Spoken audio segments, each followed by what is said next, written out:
must have this woman. But sire, our planet is about to be destroyed. So we'll wait a day. Bring me this woman, we'll destroy Earth tomorrow.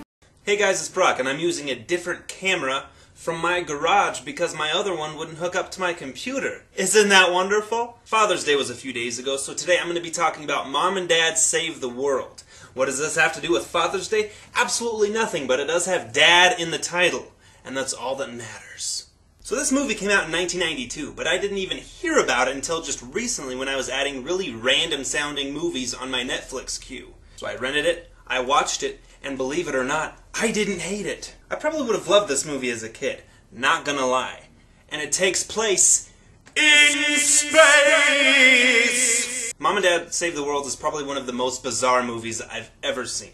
And it's really, really silly. But it was just the right amount of cheese to keep me watching. Yes, cheese.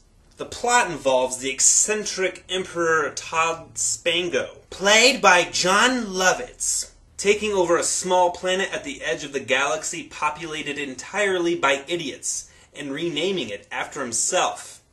He orders that all the resources of the planet should be engaged to create his super death ray laser. The laser's purpose is to destroy Earth, thus making Spango the greatest planet in the universe. While trying to find a target on Earth to shoot his laser, Emperor Spango sees Marge Nelson, played by Terry Garr, exercising, and falls in love. Using his Magno Beam, a giant magnet, he kidnaps Marge and her husband Dick, played by famous pedophile Jeffrey Jones. You know, Jeffrey Jones. He was pretty much in every 80s movie ever made. And now he's just really creepy and his head looks like an egg. Take a look for yourself. Egg! I'm pretty sure he's not acting anymore due to him being creepy. But he did go out with a bang with his pivotal role in Who's Your Caddy? What a brilliant way to end a career, Mr. Jones.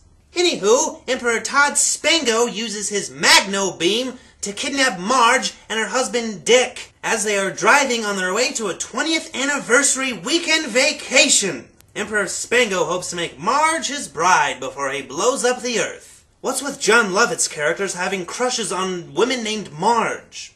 My busy hands! Dick and Marge get separated on Spango, the planet, not the Emperor.